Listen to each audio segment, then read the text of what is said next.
Bobby Wagner officially has a new home, and it's in the NFC West. What's that mean for the Seahawks and their bitter division rivals down in Southern California heading into the 2022 season? I'm going to be breaking it all down on the latest installment of Locked On Seahawks. You are Locked On Seahawks, your daily Seattle Seahawks podcast. Part of the Locked On Podcast Network, your team every day.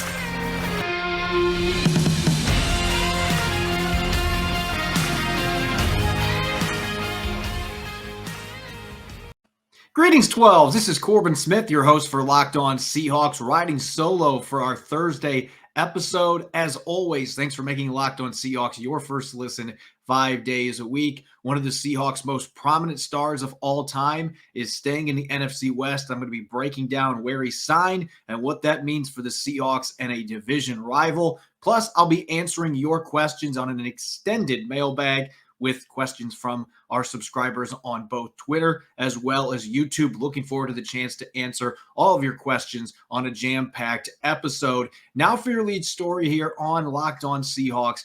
Bobby Wagner will be returning to Lumen Field next season, but it won't be in his typical Seahawks threads. Today, Adam Schefter of ESPN reporting that Wagner has agreed to terms with the Los Angeles Rams on a 5-year, $50 million contract. It could be worth up to $65 million.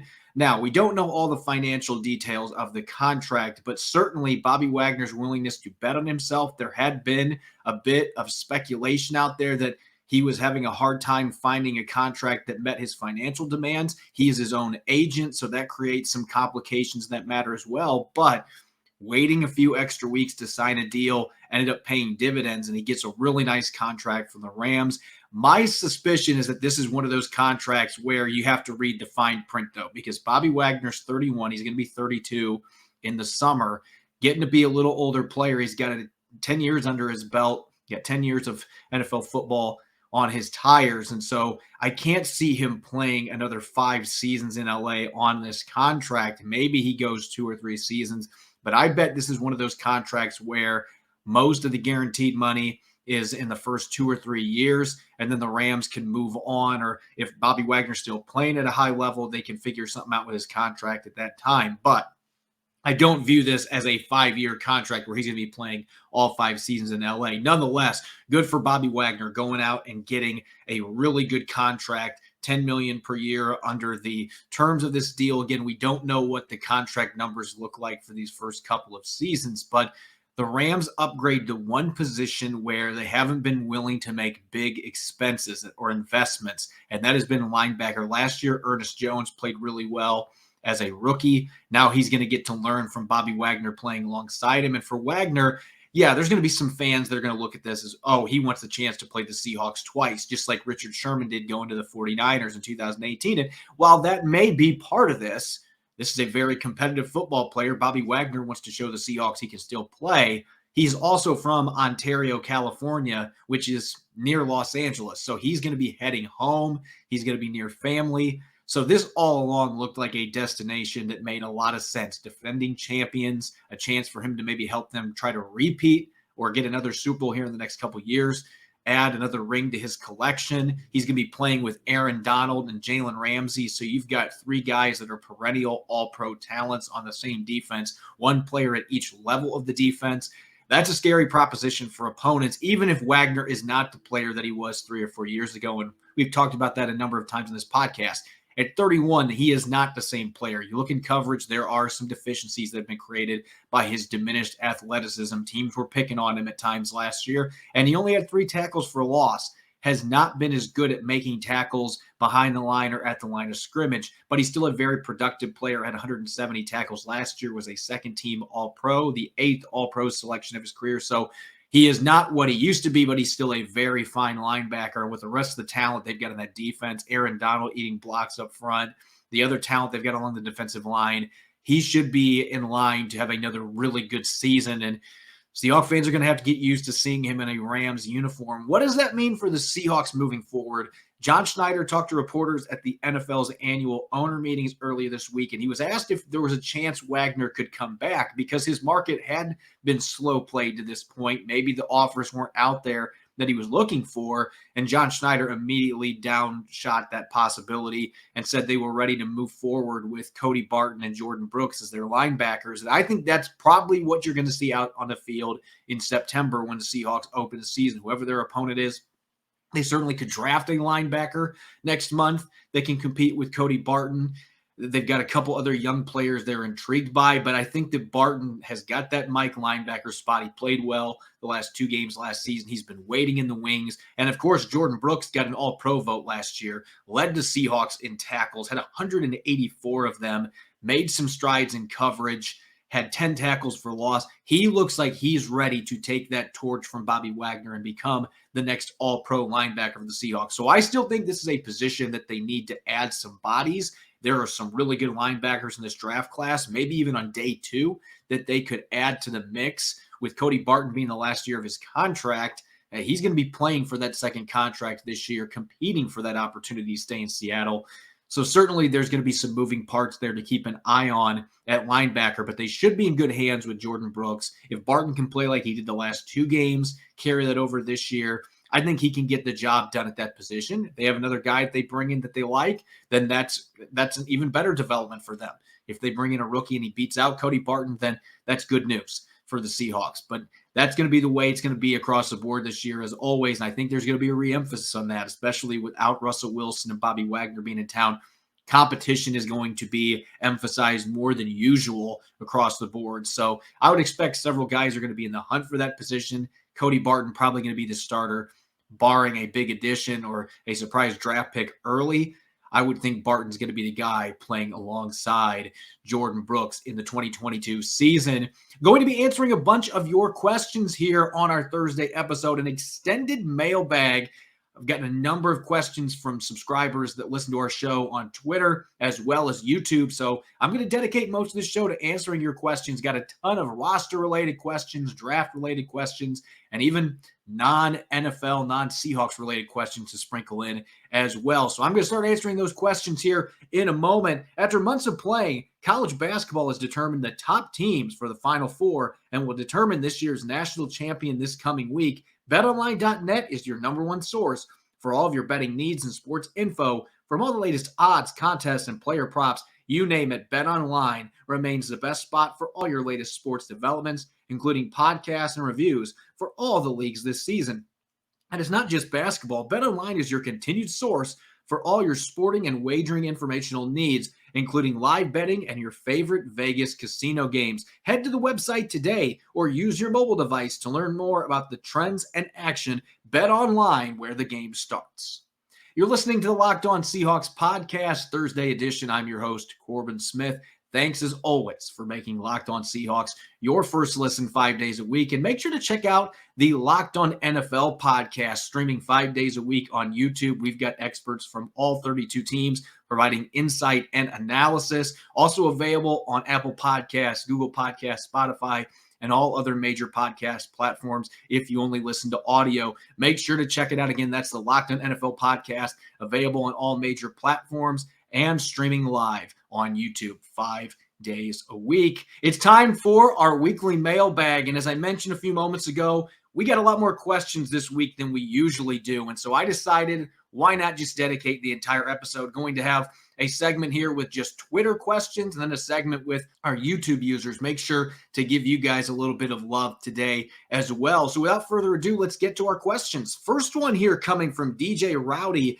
Do you see Baker Mayfield signing with us this year? If so, who do you see starting at the beginning of the season between him and Drew Lock? Well, that second question is getting a little bit ahead of ourselves here because first, the Browns are going to have to release Baker Mayfield if the Seahawks are going to sign him. I think that a trade could still potentially happen there, but Seattle does not seem interested based on the people I've talked to about this over the past few weeks. Seattle does not seem interested at all in giving up a third or fourth or maybe even a fifth round pick for Baker Mayfield right now. The Browns don't have any leverage after trading for Deshaun Watson. if they want to get rid of Mayfield with his almost $19 million guaranteed salary, they're probably going to have to eat a large chunk of that salary as part of the trade to move him. And they can't expect that they're going to get a high draft pick. And I don't think the Seahawks are going to play that game where they're giving up a third or a fourth round pick for him. They would be bidding against themselves most likely. If he gets released or he's available for like a sixth or seventh round pick and they can have the Browns eat some of that salary, then I think that the trade's a possibility. And certainly if he gets released, the Seahawks will have interest. They just don't have a lot of cap space right now, though. They're under $10 million in effective cap space with their re-signings that they've made, a few of the players they brought in. They don't have a lot of money that they can spend at the quarterback position. There would have to be some maneuvering in order to fit Baker Mayfield's contract in as it is. So he becomes a free agent. Certainly that opens the door for them to go out and add him, but it's hard to see them making a trade for him without the Browns eating a large chunk of that salary. And I think I could speak for any of the other teams that might have some interest in trading for him, that they're not going to want to take on that big salary. If they do bring him in, I would favor him over Drew Lock, but I think it would be a really tight competition between those two, and the Seahawks would certainly give both guys an equal opportunity to win the job, considering they both got bounced by their previous teams. But Mayfield is the more established starter, and he led the Browns to an 11-5 record 2 years ago. I would pick him as my projected winner if that happens. There's a lot of dominoes that have to fall, though. 12th Man North tweets, how will the new defensive scheme create chances for Jordan Brooks to get downhill for tackles for loss? Bobby Wagner had only 17 in the last 3 seasons, and that needs to be improved. So I would agree with you. I just mentioned that looking at Bobby Wagner's new contract with the Rams and where he's at this stage of his career. He only had 3 tackles for loss last season. As far as impact plays go, your interceptions, your sacks, your tackles for loss, Bobby Wagner is not making near as many of those plays, and he hasn't for the last few years.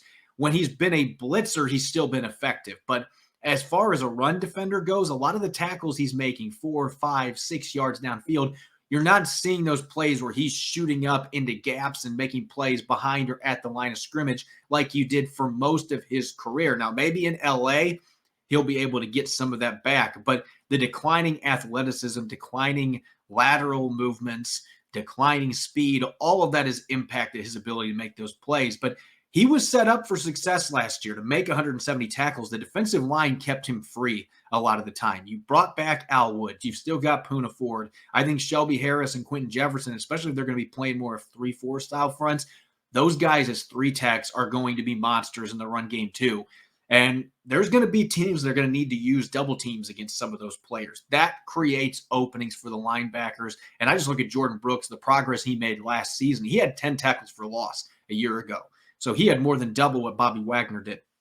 He's got the athleticism that Wagner used to have, and I think he's got the instincts defending the run as well. He's learned a lot from playing alongside Wagner. So I think that has just as much to do with it as the defensive line and the scheme, being able to set up those tackle opportunities, having an athlete back there that can shoot to the line of scrimmage and make plays. Bobby Wagner just doesn't do that like he used to. Jordan Brooks is going to be able to step into that role, already has shown that he can do that over the past year and a half since the Seahawks really threw him into the starting lineup midway through his rookie season. So I think that there's going to be a lot of opportunities for him to make plays behind the line. I think the Seahawks will find ways to use him a bit more aggressively blitzing as well, because he's been good at pressuring quarterbacks in limited opportunities. He's got a real chance to explode. And a lot of it has to do with the guys up front, but it also has to do with the fact that this guy is a great athlete with really good instincts that just seems to be scratching the surface of his potential. SoCal 12 tweets, honest questions. How and why is the salary cap non-existent for the Rams? And why does it seem like Seattle seems to completely stink at managing theirs in comparison? So a lot of this has to do with the way that teams operate their cap. The Seahawks like to have one-year contracts, which you can't restructure one-year deals. So that makes it tougher for them to be able to move money down the road. And John Schneider just doesn't like doing that in general.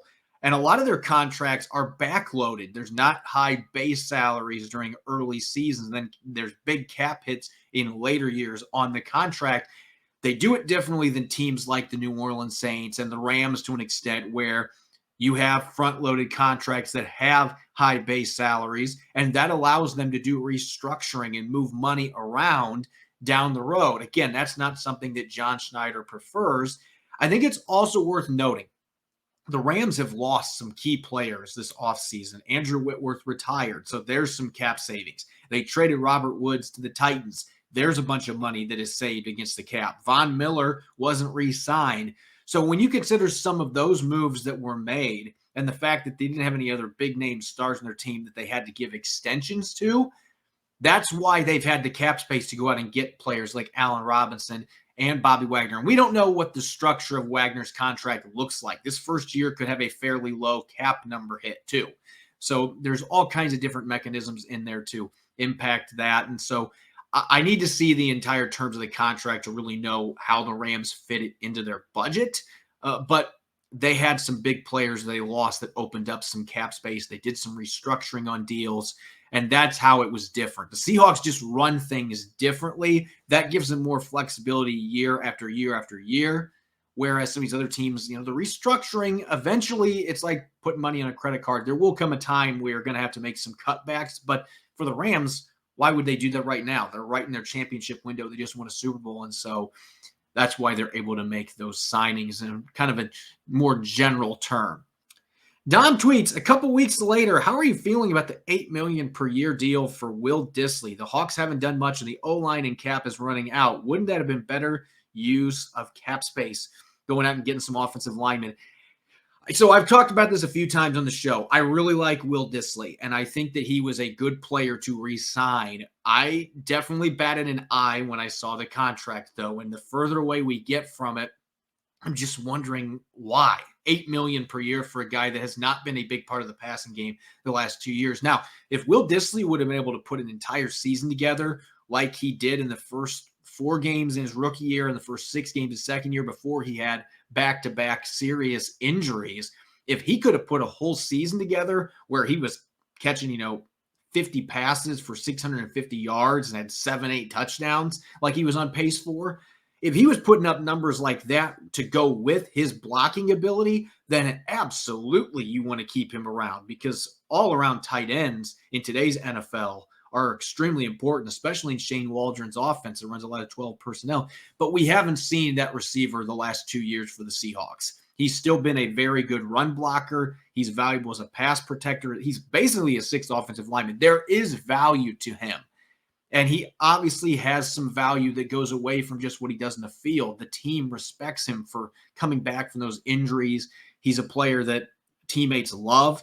So keeping him around made sense. But that contract, that is one that they could come back to regret a little bit down the road. We'll see. Maybe Will Dissly's going to have a much bigger role in the passing game, and this deal will look much more appropriate. But based on what we've seen the last 2 seasons, even with him being healthy, not being a big contributor in the passing game, makes me wonder a little bit about how much they're going to be paying him per year, and having almost a $10 million cap hit next season. The year 3, they might be able to do some moving around. They could cut him by that point or extend him, whatever they want to do. That cap hit might go down. But next year, they're going to be on the books for a big cap hit with him. And I don't know necessarily that his performance as a whole has justified that. Harvey tweets, do you see the Seahawks making any big pickups throughout the remainder of free agency or potentially through trades? Well, this is not going to be the answer that fans want to hear. This is just my opinion, based on the conversations that I've had the last couple of weeks and looking at the salary cap. Again, the Seahawks right now barely have over $9 million in effective cap space when you include the rookie contracts they're going to have to pay for, injured reserve contracts, things like that. Yeah, they have $15 million in cap, but $9 million of it is effectively going to be used on free agents.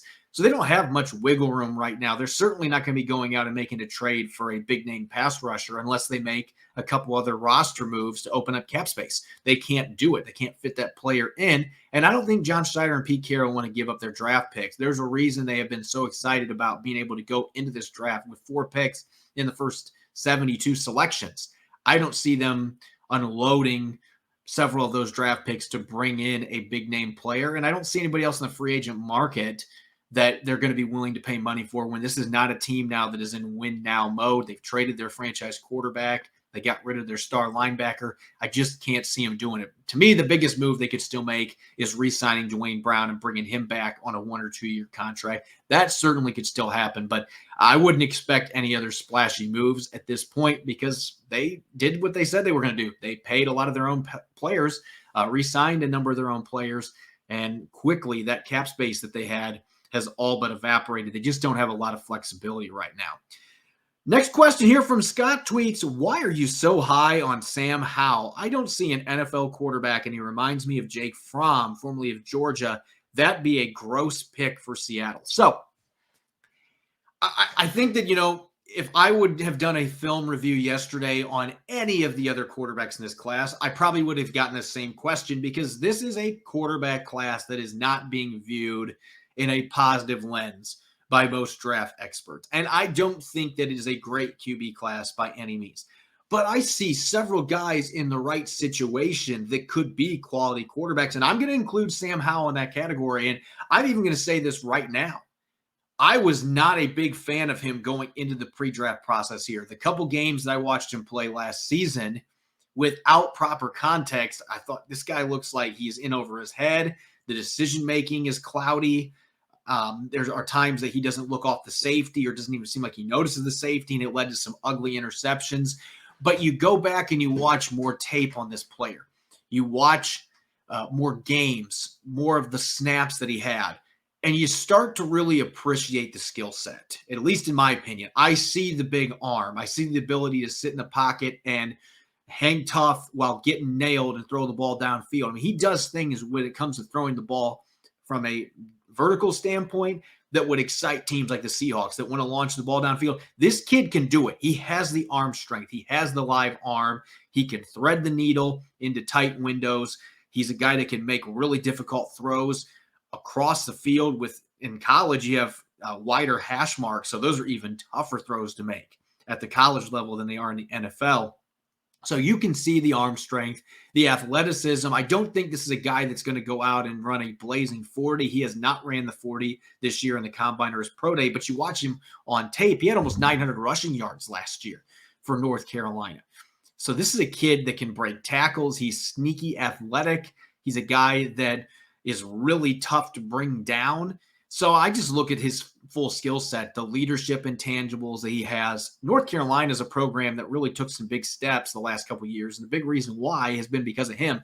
And he lost so much NFL talent around him last year. And I really think that he tried to carry that burden on his shoulders. And at times it impacted his play. But he is a guy that I think in late first, early second, I mean, if the Seahawks can get him at pick 40 or pick 41 and they haven't picked their QB at that point, then I absolutely would consider picking him because I think in their scheme, and this kid's only 21 years old, he's still a very young player. I think in their scheme that he can be a starter caliber quarterback. And I think at that point in the draft, it would make sense. I would certainly not pick him at number 9.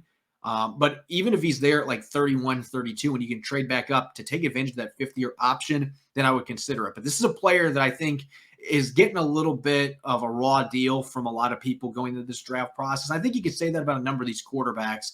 And again, we've seen bad quarterback classes come in and a few guys come from those groups that have ended up being really good players. So you can't put too much stock into what the draft experts are saying either.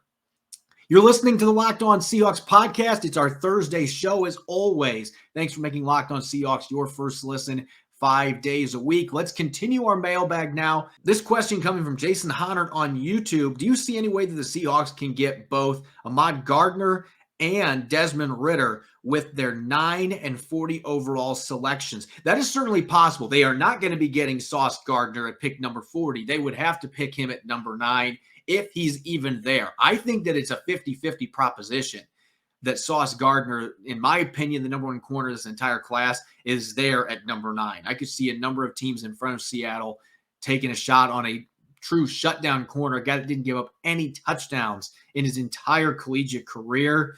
If Seattle can get him at number 9, then that would be a really good value pick, a true shutdown guy that they can add to their defense. So I think that that's possible. You're not going to get him at number 40. Now, Desmond Ritter, that's a bit more of a wild card here. I'm higher on him than some people are. He does not have a big arm. I'm just talking about Sam Howell a few minutes ago. Sam Howell's got more life in his arm than what Desmond Ritter does. However, I think Desmond Ritter is a better decision maker, at least at this stage. He is the more polished of these two quarterbacks. He's also a really good athlete, not going to be breaking tackles the way that Sam Howell does, but he's a more explosive athlete in space. And he has the ability to extend plays. He's got good poise in the pocket. He can make those throws over the middle of the field that we haven't seen very much from Russell Wilson over the years. So he has a lot of traits that I really like.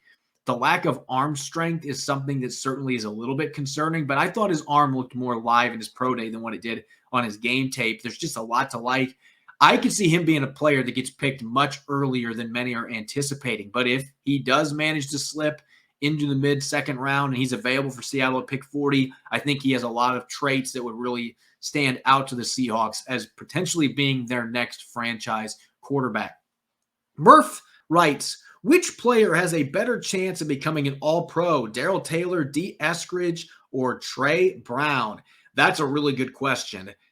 D. Eskridge has the upside, at least as a special teams player, to be an all-pro returning kicks and punts. And I think when you look at what he can do with the football in his hands, his downfield capabilities, we didn't get a chance to see those traits last year very much in his rookie season with the concussion at the beginning of the year. It just set him back tremendously. That being said, he's got DK Metcalf and Tyler Lockett in front of him. That is always going to be a huge barrier for him becoming an all-pro caliber player. There's just not going to be enough targets for him. Trey Brown coming off of a patellar tendon injury, I think he's a very solid corner. I don't know that he's got that kind of upside where he could be an all-pro player, but he certainly could be a quality starter for a number of years, and he looked really good before the injury last season. Of these three players, though, Darrell Taylor's the one that clearly has the best opportunity. We saw him last year in spurts, 6.5 sacks. There were games where he was kind of quiet, but you could see the speed, the quickness, the ability to bend to the corner. If he can just improve flattening out the top of his pass rush a little bit, he can add 3, 4, 5 sacks to what he had last year real quick. This is a guy that could be a consistent double-digit sack producer, especially in a 3-4 scheme. He's got the ability to drop back in coverage. I think he's perfect for what the Seahawks are wanting to do with that hybrid outside linebacker spot. So of these three players, he would be the one that I think he has the best opportunity in front of him. He's got the best scheme for him to really be a breakout player, and the Seahawks are going to be counting on him as their number one pass rusher now. So I think he's the one of those three that has the best chance to maybe eventually be an all-pro. First, he needs to get to a Pro Bowl, and then maybe from that point, by year 4, he can be an all-pro caliber player. If the Seahawks can, develop into that kind of a player, that's going to be a huge deal for their defense moving forward. Doug writes, out of all the events of the Combine, in your opinion, which one is the toughest to excel at? So if you're asking me from a personal standpoint, just participating in the Seahawks Media Combine, once you get past a certain age, straight line speed is the first thing that goes. And so the 40-yard dash to me is the toughest one because I used to be able to run a fairly fast 40-yard dash. I used to go under 4.6 back in the day. Now 5.5, which honestly for a 33-year-old that had not done any sprint training for almost a decade, I will take that. But there are very few people that can run a 40 under 5 seconds. That's an extremely difficult one. Your quickness drills, your 3-cone drills and short shuttles, those are really tough too. And I know some really athletic people that can run fast that struggle in those change of direction drills. So those are difficult. For me, the easiest one is the bench press because that's one I feel like strength is something that can hang around a lot longer than speed and quickness and change of direction ability. But certainly I'd say the jumping's in the middle of that, explosive stuff. I would say speed and quickness is the toughest to really excel at, and then jumping, your vertical jump, broad jump, and then I would say probably bench press last. Now, if you're not somebody that lifts regularly, of course, that's still going to be a challenge. All these things are difficult, but me personally, I would think that that's the one that would be the easiest to build up compared to these other drills that they do at the Combine. Tori writes, would Seattle ever consider making a move to get Lamar Jackson? Do you think that would make sense? Well, yeah, I think Lamar Jackson playing quarterback for the Seahawks would be really exciting. Now, I'm going to be a realist now and take about 10 steps back and realize that that's not going to happen right now. Now, I've seen so much happen this offseason. The Russell Wilson trade, obviously, to the Broncos. how the Aaron Rodgers saga played out, eventually deciding to stay in Green Bay. We've seen a number of other big-name players get traded. Truly have learned this offseason that anything can happen in this league. I just don't see this being a trade that the Seahawks would do, even if the Ravens were willing to listen to offers. I expect Lamar Jackson's going to sign his extension at some point here. Deshaun Watson's fully guaranteed deal with Cleveland has been a game changer, though. That's going to make life tough for the Ravens and any team trying to lock up a franchise quarterback. But I expect them to get a deal done.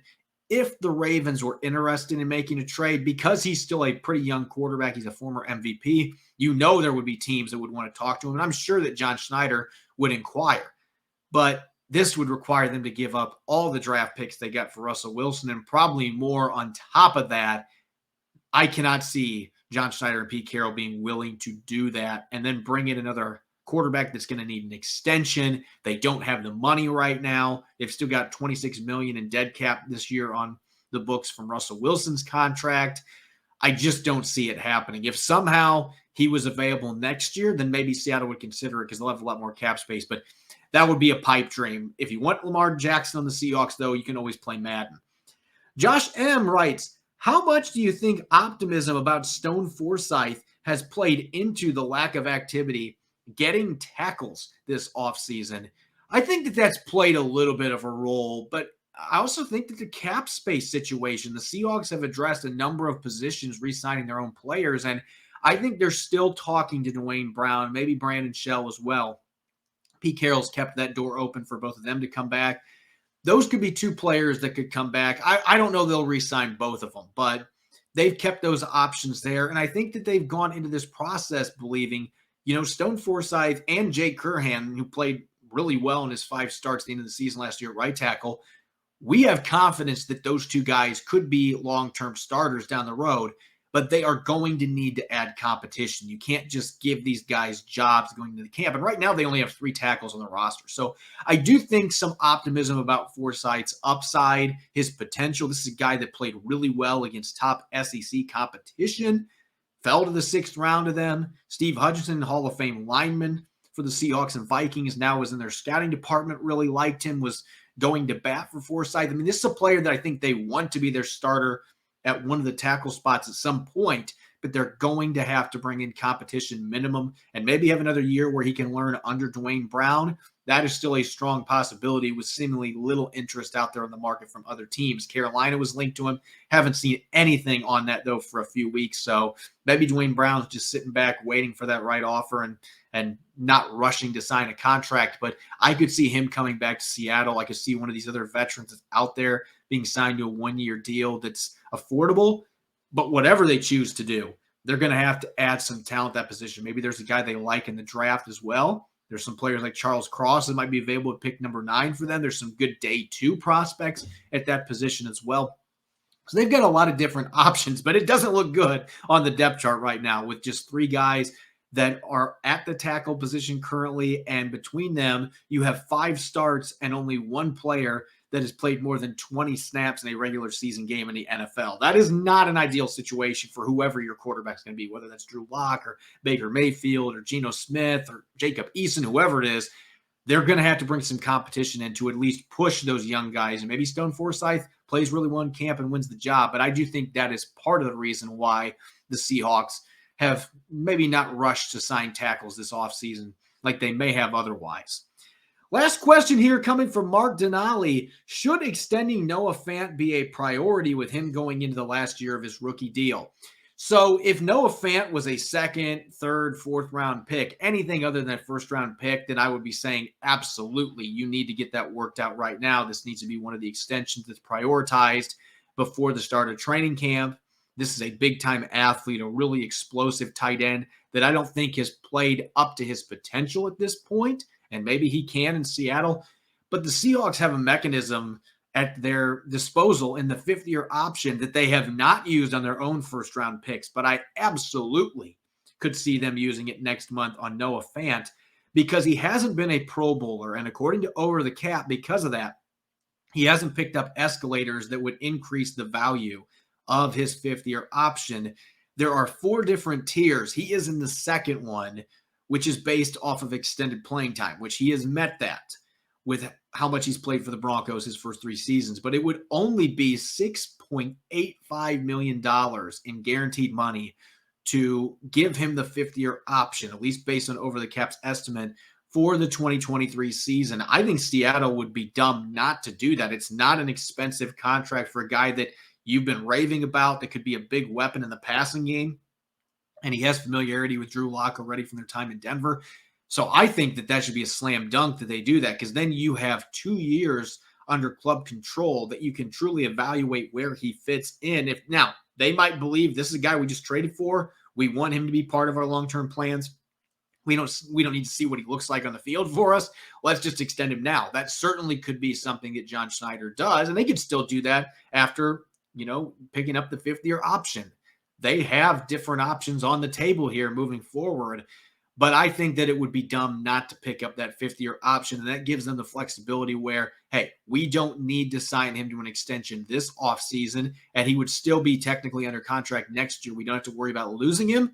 And if we feel more comfortable then with giving him a long-term extension, we can do it. If he doesn't play well this year, then that gives the flexibility where, hey, now he's going into a 1-year prove-it deal, and we can wait and see. So they've got a lot of flexibility with him being a former first-round pick that I expect is going to impact their decision-making on how quickly they work towards giving him an extension. I would think DK Metcalf is going to remain the number 1 priority on that front for the Seahawks moving forward. As always, thanks for making Locked On Seahawks your first listen 5 days a week. Now make sure to check out the Locked On NFL podcast. It's hosted by Ryan Tracy and former NFL cornerback Eric Crocker. Those guys do a great job with insight and analysis on draft prospects, on the needs of teams. They bring in guests. They even have my co-host Rob Rang join the show once or twice a week as well. So you know that they're going to have tons of insight on a number of players and what teams are looking for. Make sure to check out the Locked On NFL Draft podcast. It's available on all major platforms and also streaming on YouTube. You can follow me on Twitter at Corbin Smith NFL. You can check out the Locked On Seahawks podcast as well. Apple Podcasts, Google Podcasts, Spotify, all major podcast platforms, and streaming video 5 days a week on YouTube. Coming up on our Blue Friday episode, I'll be rejoined by Nick Lee. The two of us are going to take a look at remaining free agents that might be in play for the Seahawks with their limited budget that they currently have at their disposal. And we will be checking out the receiver group in our latest draft prospect profile series. Enjoy the rest of your Thursday. Thanks for listening. Go Hawks.